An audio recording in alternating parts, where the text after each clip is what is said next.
Hello बच्चों, क्या हाल चाल। लेकर आ गए हैं और एक नया सवाल। चैप्टर का नाम है कोऑर्डिनेशन कंपाउंड्स। तो आइए इस सवाल को पहले अच्छे से समझते हैं। पहले सीधा फोकस आपका यहाँ पे जा रहा होगा जेई एडवांस 2017 का ये सबसे इंपॉर्टेंट सवाल। जब ये सवाल आया तभी सिर्फ 1% लोग इस सवाल को सही कर पाए। इस सवाल की खास बात नहीं कहूंगा, लेकिन एडवांस में ऐसा सवाल जो कि सीखना पड़ेगा आपको। पहले सवाल को पढ़ते हैं भाई। लैंग्वेज इस सवाल की बड़ी है, अच्छे से पढ़ेंगे। अच्छे से पहले स्क्रीन से मैं हट लेता हूं एक बार। अच्छे से आप इस सवाल को देख लो। जितने अटेम्प्ट्स आपको बनाने हैं उतने बना लो, फिर अपन इसका गेम समझते हैं। स्टार्ट करते हैं भाई इस सवाल को। Addition of excess ammonia solution to a pink colored aqueous solution of MCl2.6H2O, इसको उन्होंने X दिया है सर। पहले अपन इसको अंडरलाइन कर देगा। MCl2.6H2O उन्होंने X दिया है एंड NH4Cl। मतलब भाई addition of excess ammonia solution to a pink colored aqueous solution of this and this gives us an octahedral complex, in presence of air। पहली लाइन क्या बताती है सर? एक्सेस अमोनिया का मैंने इस सॉल्यूशन के साथ रिएक्शन कराया, वो एक ऑक्टाहेड्रल कॉम्प्लेक्स अपने को बना के दे रहा है in presence of air. The aqueous solution, in aqueous solution complex Y, जो ये कॉम्प्लेक्स बना Y behaves as 1:3 इलेक्ट्रोलाइट। यहां पे दूसरा पॉइंट उसने दिया, इन एक्वियस सॉल्यूशन ये जो बना है साहब कॉम्प्लेक्स, वो 1:3 इलेक्ट्रोलाइट की तरह बिहेव कर रहा है। 1:3 इलेक्ट्रोलाइट का क्या मतलब है?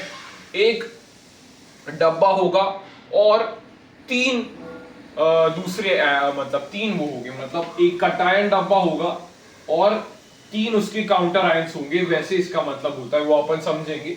1:3 इलेक्ट्रोलाइट। फिर आगे ये स्टेटमेंट लिखता है, the reaction of X with excess HCl at room temperature. Room temperature वाले शब्दों को हाईलाइट करें। Excess HCl at room temperature results in formation of blue colour complex Z। बोला फिर उन्होंने X की जब भी मैं रिएक्शन करवाता हूं एक्सेस HCl के साथ रूम टेम्परेचर पे, तो मुझे एक ब्लू कलर का कॉम्प्लेक्स Z मिल रहा है। आगे इन्होंने बात लिखी, the calculated spin only magnetic movement that is mu of X and Z is 3.87। ये इस सवाल का थोड़ा सा इंपॉर्टेंट कैच है। The calculated spin only magnetic number moment of X and Y अपने को 3.87 बोर मैग्नेटॉन देखने को मिल रहा है, whereas it is 0 for complex Y। इन्होंने क्या लिखा sir? Spin only magnetic movement X और Z का 3.87 बोर मैग्नेटॉन है और Y का 0 है। अभी इन्होंने स्टेटमेंट्स दिए और बोला कि कौन से स्टेटमेंट्स करेक्ट है। ये एक मल्टीपल करेक्ट सवाल है सर। तो इसका सर अप्रोच कैसे डेवलप करें अपन? अप्रोच कैसे डेवलप करें इस सवाल में? तो इस सवाल में मेरी थिंकिंग के अकॉर्डिंग पहले अपने को इस M के बारे में ढूंढना पड़ेगा। M के बारे में अपने को सोचना पड़ेगा सर, उससे चीजें अच्छे से क्लिक हो सकती है। तो M के बारे में कैसे सोचेंगी? अगर मैंने रिएक्शन यहां पे लिखने की कोशिश की सर कि MCl2 को मैं कैसे लिख सकता हूं सर? इसको मैं कैसे लिख सकता हूं? जनरली अपन न्यूट्रल को प्रायोरिटी देते हैं, ये आप याद रखिए। न्यूट्रल को अपन कॉम्प्लेक्स में सर प्रायोरिटी देते हैं, इसलिए अपन न्यूट्रल प्रायोरिटी देके ये कॉम्प्लेक्स इसको लिख सकते हैं। ये X वाला कॉम्प्लेक्स है और उसके साथ अपन ने एक्सेस अमोनिया डाला है सर। एक्सेस अमोनिया मैंने डाला और एक कॉम्प्लेक्स Y बना। यहां पे सर अपने पास एयर की भी प्रेजेंस है, यहाँ पे एयर की भी प्रेजेंस है और NH4Cl भी पाया जा रहा है। तो ये जो कॉम्प्लेक्स Y बनेगा वो कैसा बनेगा? तो अगर अपन सोचे कि अगर मैंने देखा कि Y का मैग्नेटिक मोमेंट 0 आ रहा है, Y का मैग्नेटिक मोमेंट 0 आ रहा है और X का मैग्नेटिक मोमेंट 3 पॉइंट समथिंग है, मतलब X में 3 अनपेयर्ड इलेक्ट्रॉन्स होंगे। इस कॉम्प्लेक्स में भाई 3 अनपेयर्ड इलेक्ट्रॉन्स होने चाहिए। तो ऐसा कौन सा मेटल मैं सोच सकता हूं जो इसमें 3 अनपेयर्ड इलेक्ट्रॉन दे पाएगा? तो सपोज तुमने सोचा भाई 3D सीरीज का सोचा तुमने आयरन, तो आयरन 2+ में क्या होता है सर? D6 कॉन्फ़िगरेशन है, D6 कॉन्फ़िगरेशन है, वीक फील्ड लिगैंड है, तो ये 4 अनपेयर्ड इलेक्ट्रॉन्स देगा। तो क्या इसका मैग्नेटिक मोमेंट 4 वगैरह है? नहीं। आपने निकल सोचा, सर निकल में ऑक्सीडेशन स्टेट +2 पे 3D8 होता है, वीक फील्ड लिगैंड है, तो अनपेयर्ड इलेक्ट्रॉन्स 2 आ रहे हैं। आयरन और निकल के बीच में बचता है एक कोबाल्ट। अगर मैं कोबाल्ट को सोचूं तो कोबाल्ट 2+ स्टेट में 3D7 कॉन्फ़िगरेशन होती है और 3D7 कॉन्फ़िगरेशन में मुझे 3 अनपेयर्ड इलेक्ट्रॉन्स मिल सकते हैं क्या? हाँ सर, मुझे 3 अनपेयर्ड इलेक्ट्रॉन्स मिल सकते हैं। तो अगर मैं मानता हूं इसको सॉल्विंग के लिए अगर मैं मानता हूं इसको कोबाल्ट सॉल्विंग पर्पसेस के लिए मैं मानता हूं इसको कोबाल्ट, तो यहां पे ये कंडीशन अपनी सेटिस्फाई हो रही है कि भाई एक्स का मैग्नेटिक मोमेंट 3 पॉइंट समथिंग आ रहा है क्योंकि इसमें 3 अनपेयर्ड इलेक्ट्रॉन्स होंगे।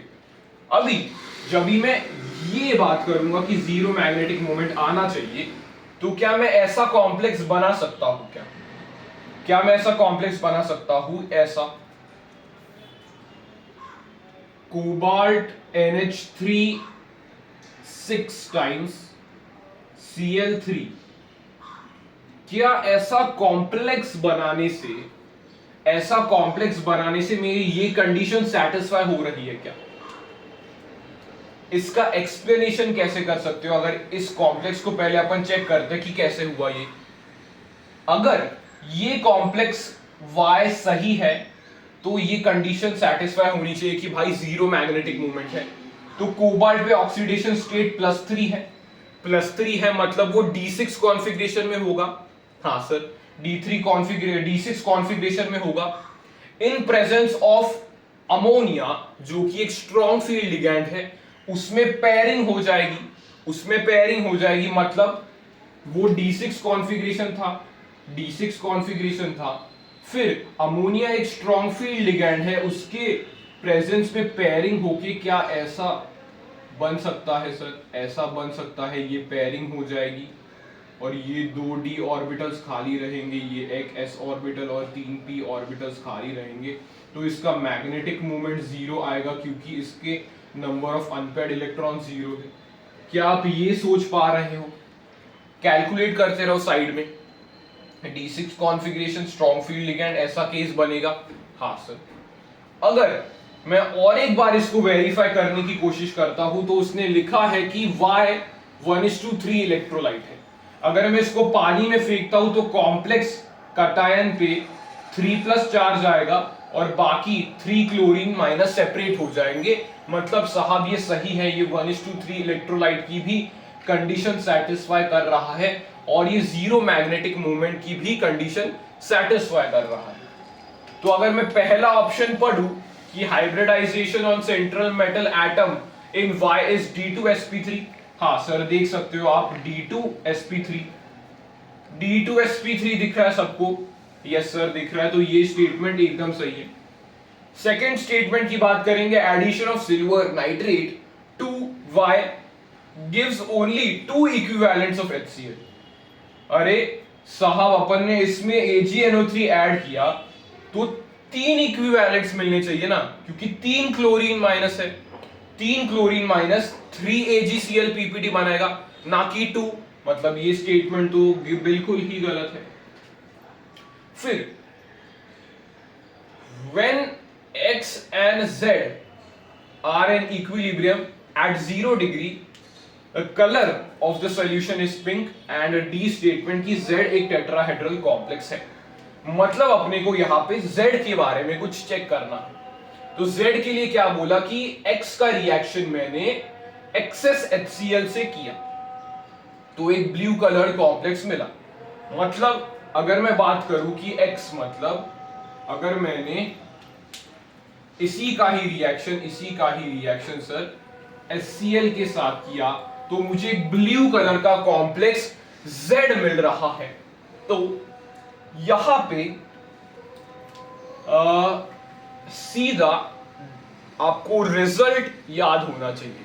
इसकी सच्चाई बताऊं तो इस रिएक्शन को आप सोच नहीं सकते। केमिस्ट्री क्या है, एक रिजल्ट आता है और रिजल्ट को अपन एक्सप्लेन करते हैं, ना कि यहां पे अपन खेल सकते हैं।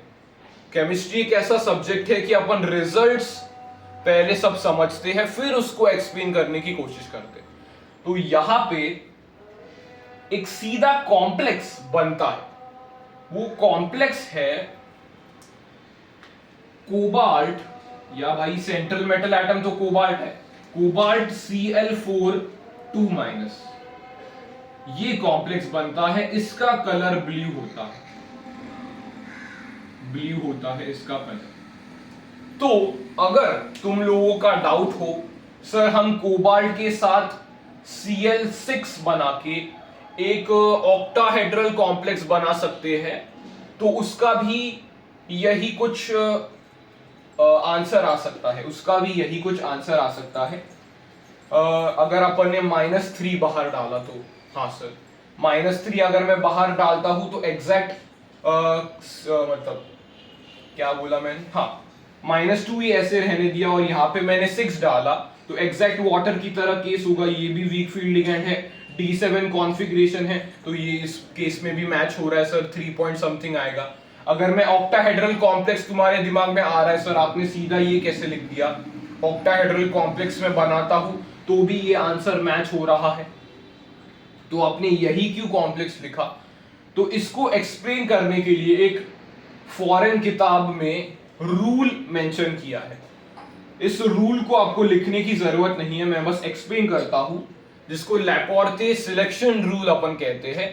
कि भाई वो कहता है अगर ऐसे तुम्हें डाउट आ रहा है, वो रूल क्या कहता है, ऐसे तुम्हें डाउट आ रहा है कि कॉम्प्लेक्स कौन सा बनेगा, क्या Cl4 बनेगा, क्या Cl6 बनेगा, क्या वो ऑक्टाहेड्रल होगा, क्या वो टेट्राहेड्रल होगा, तो इसमें वो रूल सिंपल कहता है कि ये कैसा कॉम्प्लेक्स है सर, ऑक्टाहेड्रल कॉम्प्लेक्स है, वाटर का ये ऑक्टाहेड्रल कॉम्प्लेक्स है।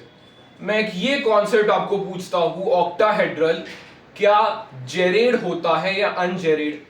सर जेरेड और अनजेरेड का मतलब समझाइए। जेरेड का मतलब है जिसमें सेंटर ऑफ सिमेट्री पाई जा रही है, अनजेरेड का मतलब है जिसमें सेंटर ऑफ सिमेट्री नहीं पाई जा रही।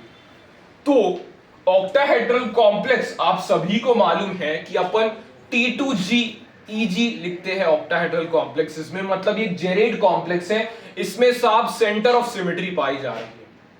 लेकिन ये जो कॉम्प्लेक्स सर आपने बनाया है इसमें सेंटर ऑफ सिमेट्री नहीं होती, ये टेट्राहेड्रल कॉम्प्लेक्स है। लेकिन आप लोगों का मेरे तरफ एक डाउट आया कि सर ये भी अगर हम ऑक्टाहेड्रल बना दे तो क्या गलत बात है, क्या गलत बात है। तो वो रूल कहता है कि अगर एक कॉम्प्लेक्स जेरेड से जेरेड बन रहा है तो वो इतना ज्यादा स्टेबल नहीं होगा, सिंपल भाषा में बताता हूं, इतना ज्यादा स्टेबल नहीं होगा, उसको अपन हटा लेते हैं। लेकिन ऑन द अदर हैंड वो ये बात करता है अगर एक कॉम्प्लेक्स जेरेड से अनजेरेड की तरफ मूव करता है तो वो स्टेबल होता है। इसलिए मैंने अनजेरेड कॉम्प्लेक्स बनाया, मैंने टेट्राहेड्रल कॉम्प्लेक्स बनाया और उसका कलर ब्लू होता है।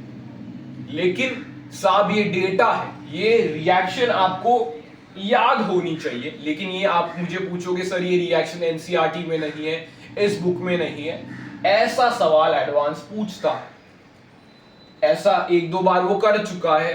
एडवांस इसलिए इसे कहते हैं 1-2 बार कर चुका है, बच्चों के साथ खेलता रहता है। इसलिए एक ऐसा क्वेश्चन है जो टाइम कंज्यूमिंग है, इसलिए इसको लास्ट में बच्चों ने किया था, इसलिए 1% लोग ही सर कर पाए। जाहिर सी बात है 1% लोग कर पाए क्योंकि यहां पे कंफ्यूजन आएगा, यहां पे कंफ्यूजन आएगा। अभी इसको आप खेलोगे तो सर D7 कॉन्फ़िगरेशन, तो ये भी मैच कर जाएगा 3.87 बोर मैग्नेटॉन से, तो ये ब्लू कलर कॉम्प्लेक्स हो गया। मतलब मैं लिख सकता हूं क्या Z टेट्राहेड्रल है? हाँ सर मैं लिख सकता हूं Z टेट्राहेड्रल है, आपने समझा दिया, तो Z टेट्राहेड्रल है। अभी थर्ड सवाल, when X and Z are in equilibrium at 0 degree the color of the solution is pink। इसको मैं कैसे एक्सप्लेन करता हूं समझिए। यहां पे एक बात पकड़िए, इन एक्वियस सॉल्यूशन कॉम्प्लेक्स, हाँ ये तो हो गई, in the reaction of X with excess HCl, ये वाली जो रिएक्शन है eight room temperature results in formation of blue coloured complex. तो इस रूम टेम्परेचर वाले शब्द को फोकस से देखो कि अगर ये रिएक्शन रूम टेम्परेचर पे हो रही है, अगर ये रिएक्शन रूम टेम्परेचर पे हो रही है, लेकिन ऑन द अदर हैंड अगर मैं टेम्परेचर कम कर देता हूं तो क्या ये रिएक्शन हो पाएगी? क्या ब्लू कलर्ड कॉम्प्लेक्स बन पाएगा? नहीं सर। रिएक्शन के लिए टेम्परेचर एक इंपॉर्टेंट रोल प्ले करता है। In chemical kinetics temperature plays an important role in equations. तो ये बोलता है कि रूम टेम्परेचर पे ये रिएक्शन हो रही है, पिंक से ब्लू ये आ रहा है, तो अगर मैं बोलता हूं कि लेस टेम्परेचर पे ये रिएक्शन तो फॉर बैकवर्ड ही रहेगी, मतलब यहां पे ये रिएक्शन रहेगी, प्रोडक्ट बनेगा ही नहीं, प्रोडक्ट बनेगा ही नहीं, यही रहेगा, तो इसका कलर क्या है सर? पिंक। तो इस स्टेटमेंट को भी मैं सही बोल सकता हूं। ये एक्सप्लेनेशन समझ में आया? तो आंसर आपका चला जाएगा सर मल्टीपल करेक्ट में। मैं बोलूंगा सर ए वाली स्टेटमेंट सही है, सी वाली स्टेटमेंट सही है और डी वाली स्टेटमेंट सही। मेरे अकॉर्डिंग बच्चा क्या इस स्टेटमेंट को कर सकता है, वो यहां तक करेक्ट लेके आ सकता है, लेकिन डी में वो फंस जाएगा। ऑक्टाहेड्रल भी हो सकता है, टेट्राहेड्रल भी हो सकता है। उसको एक्सप्लेन करने के लिए मैंने रूल वो बताया, सिलेक्शन रूल, जो फॉरेन किताब में दिया है। तो ये सवाल एक बार आप अच्छे से देख लो। अगेन मैं बोलता हूं भाई, एडवांस खेल सकता है बच्चों के फीलिंग्स के साथ। एनसीईआरटी में ये रिएक्शन नहीं है, टाइम कंज्यूमिंग है, 10 से 15 मिनट सोचने में ही जाता है। मैंने भी जब इस सवाल को देखा तभी सच बोलता हूं कि मैंने 3 स्टेटमेंट्स तक मैं सही कर पाया, थोड़ा लॉजिक लगा के भाई 3 स्टेटमेंट मैं खेल पाया इन तीनों में। लेकिन जो डी ऑप्शन था उसमें मैं कंफ्यूज हुआ और सीधा उन्होंने बोला भाई ये स्टेटमेंट सही है, टेट्राहेड्रल कॉम्प्लेक्स है। तभी मुझे रिसर्च करनी पड़ी भाई, ये फॉरेन किताब की बुक में सीधी रिएक्शन ये मेंशन की गई है, तो बच्चे भाई वहां से कैसे याद करें।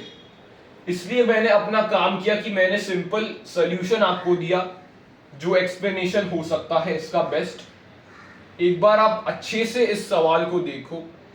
कहता हूं मैं ये ऐसा सवाल है, अगर कभी बाय चांस फ्यूचर में 2026 में एडवांस पूछता है ये सवाल ऐसे टाइप का, तो एक दिमाग में रखो कि कलर के लिए ये जेरेड और अनजेरेड का थोड़ा सा दिमाग में नॉलेज लेके चलो कि जेरेड से अनजेरेड जा रहा है तो स्टेबिलिटी की तरफ जा रहा है, मतलब ऐसे कॉम्प्लेक्स एग्जिस्ट कर सकता है। लेकिन जेरेड से जेरेड में अगर आप जा रहे हो तो कुछ दिक्कत देखने को मिल सकती है। लेकिन 100% ये भी कंसेप्ट ट्रू नहीं है, कुछ कंसेप्ट उल्टे भी हो सकते हैं। अगेन केमिस्ट्री एक्सपेरिमेंटल बेसिस पे है, फिर टीचर्स अपन मिलके इसको समझाते हैं। तो अगर ये आपको अच्छे से समझ में आ गया तो कमेंट बॉक्स में एक दिल बना दीजिए सर। नहीं हुआ हमारा सवाल ये सॉल्व, लेकिन हमें समझ में आ गया है, नहीं हुआ। जिसका हो गया भाई तूने पहले करा होगा वैसे बोल सकते हैं, नहीं तो उसने किताब पढ़ी है, फॉरेन किताब पढ़ी है, इसलिए उसका सवाल हो गया। जिनका नहीं हुआ वो ऐसे नहीं बोलेंगे भाई अपना सवाल क्यों नहीं हुआ, अपनी गलती है। नहीं, ये सवाल ऐसा सवाल है जो 99% बच्चों से नहीं हुआ, तो हम भी उसमें आ सकते हैं और लर्निंग एटीट्यूड से अपन कर सकते हैं। तो अगर ये लेक्चर आपको पसंद आया तो लाइक जरूर करना, तब तक के लिए मिलते हैं अगले ही लेक्चर्स में, जब अपन एडवांस और जेई के कुछ अच्छे सवाल डिस्कस करेंगे, जिससे अगेन थोड़ा कॉन्सेप्ट आपका इंक्रीज होगा। मैं ऐसी कोशिश कर रहा हूं कि एक सवाल से ही 3-4 कॉन्सेप्ट्स बता पाऊं। तब तक के लिए बेटा मिलते हैं अगले लेक्चर में। Okay bye.